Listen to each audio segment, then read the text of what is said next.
All right. Oh, here's Gary's MTV audition. Get up to a microphone, Steve. Come here, Steve.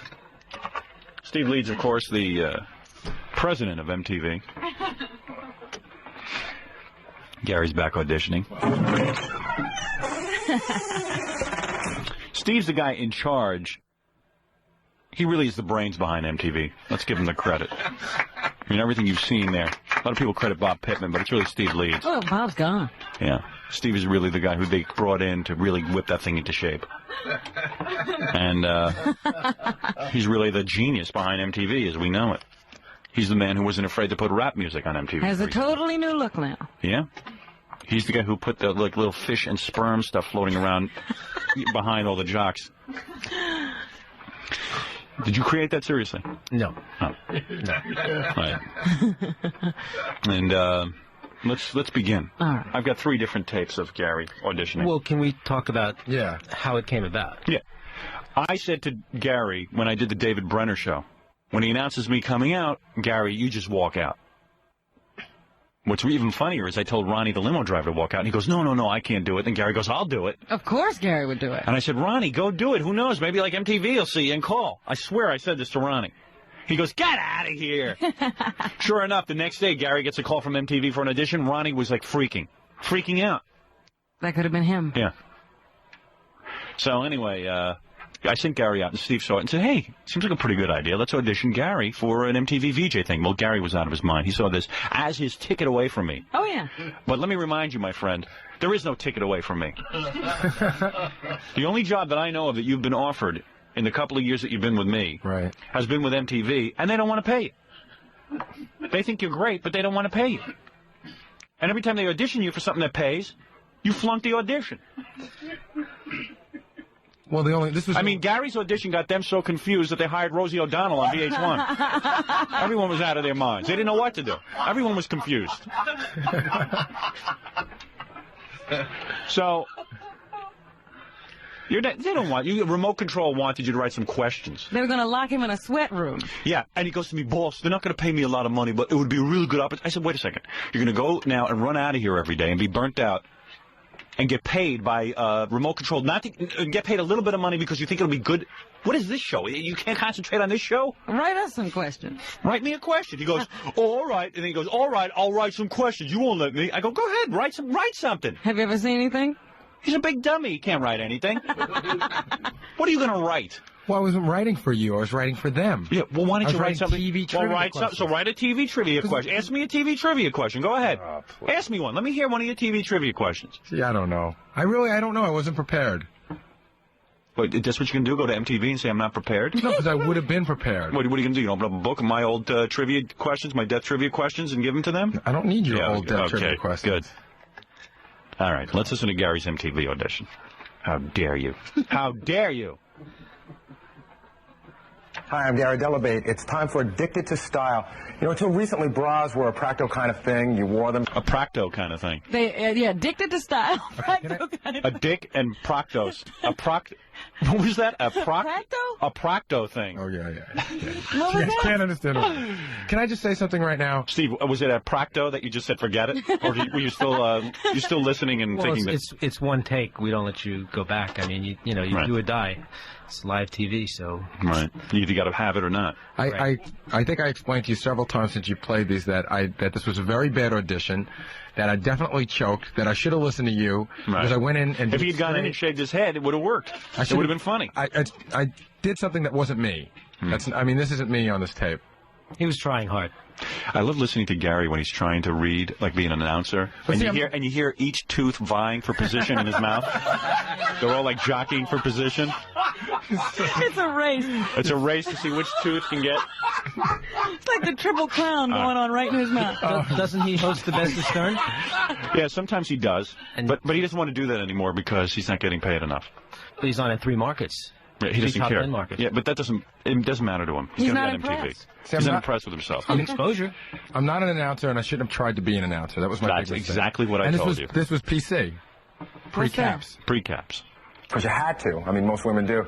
This year with the Bootsier making a comeback. The Bootsier.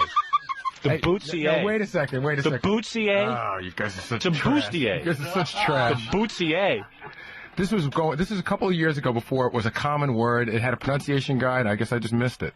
Boutier. Was that at that point, Steve? What was going through your mind? You just said, "Forget it. This is not going to work." Well, unfortunately, in the audition process, within the first 30 to 60 seconds, you have a good feeling whether a person has what it takes. But you let Gary go on, so you tortured him. Just to make him feel worthless. Just so we'd have enough material the next day on the air. That's right. Steve's always thinking of our show too. he did, he persevered, and I mean, when he was on David Brenner, I mean, he was awfully self-assured and showed that he wasn't camera shy. Right. That was definitely not one of his weaknesses, camera shy. Right.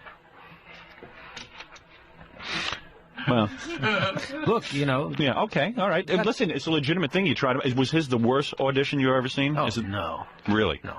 Can you send those over? I've seen him.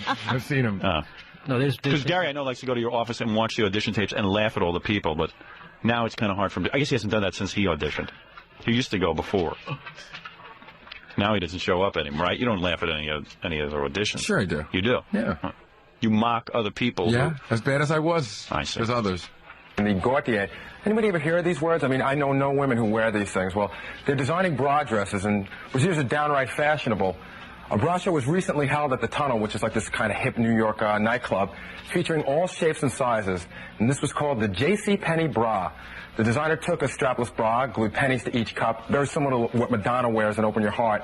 The Carmen Miranda... Little ad-libbing around the copy. I'm getting douche chills just hearing it again, man. I really am. It's worse, actually. It really is. Sounds worse. I'd forgotten this clip. We only play one on the opening. Yeah. Fred, might be time to haul out all of them on a rotating basis. Well, I don't think we need to question Steve Leeds as to why he turned Gary down. I mean, it's obvious. Do you have his improvisational monologue at the end? Yeah, let's see what that is. Wait. Is this it? The music of Jefferson Airplane is Flying High. No drug references, please. Once again, RCA Rec...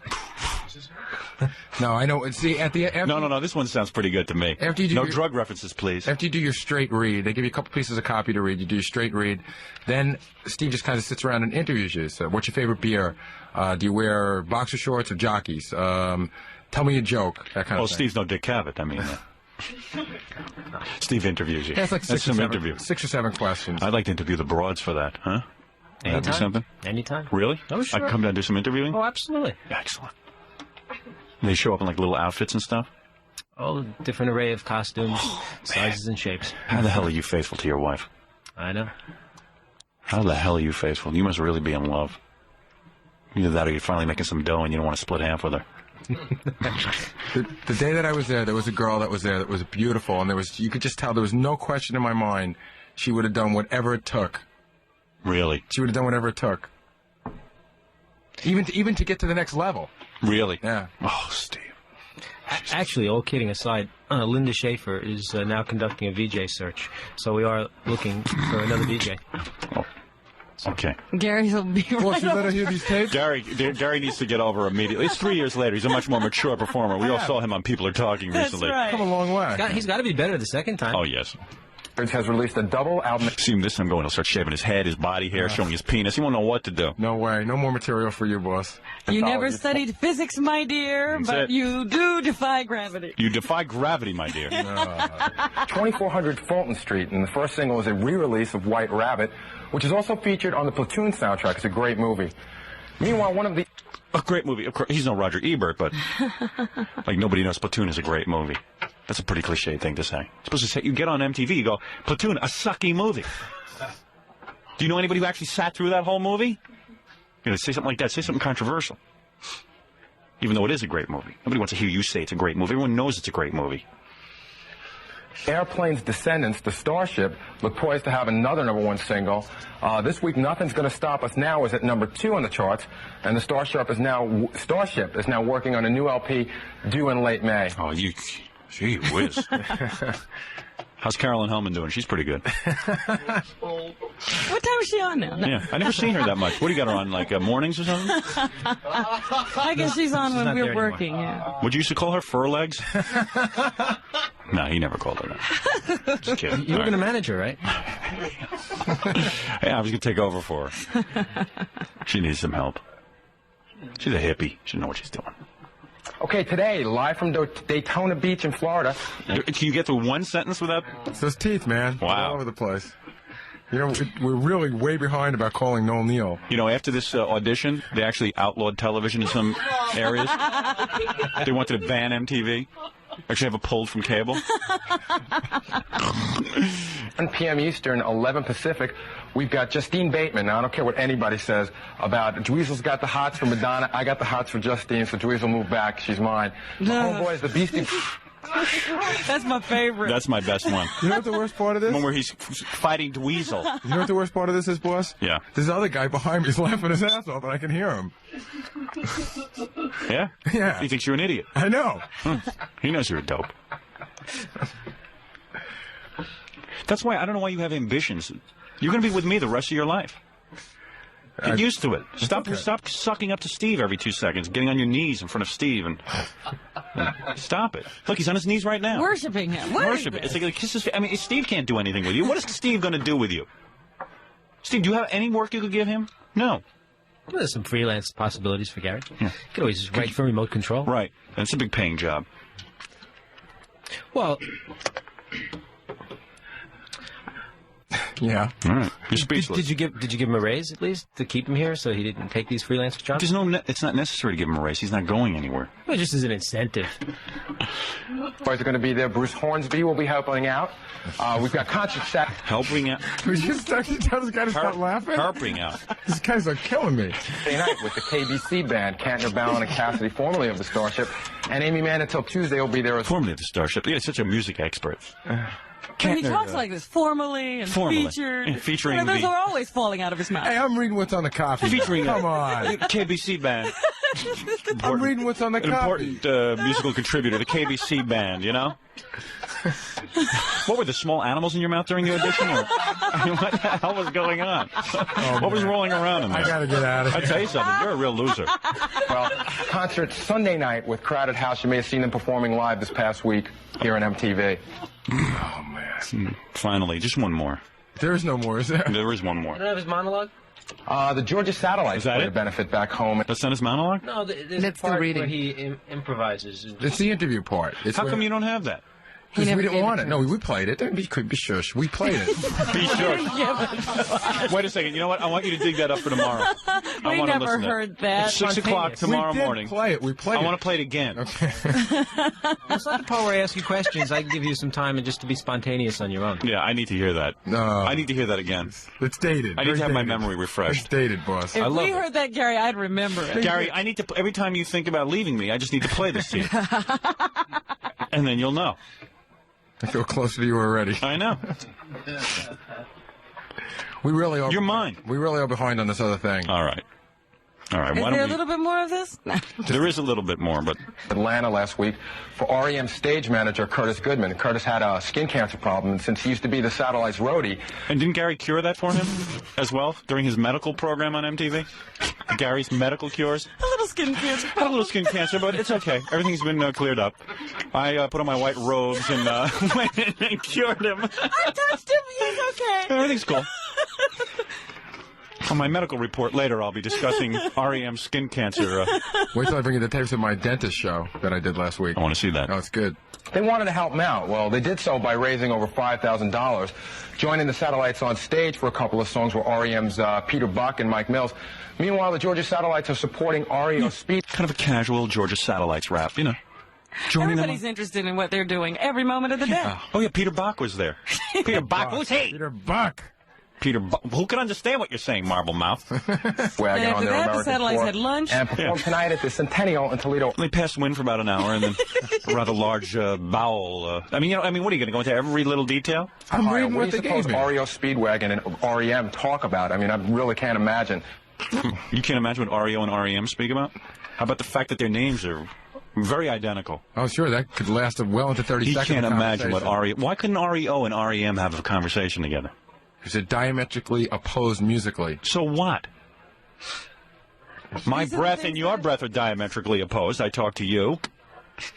We really do have to get to this other thing. This is a woman... You can't imagine what REM... And, that's an ad-lib. They didn't have that written on the card. No, that wasn't written. I have a 70-year-old woman who's getting up at 5:45 for you. How old is she? She's got to be close to 70. Yeah. Why don't we call her next? Well, I don't know what we're going to talk about. Gotta be more excited. Yeah, well, how can we possibly talk to her? Aren't we diametrically opposed, me and Lois Lane? She's Superman's girlfriend, and I'm Superman's arch enemy. So, I mean, what are we going to talk about? All right. That'll teach you to come in here and audition for MTV. Why, you. How dare you?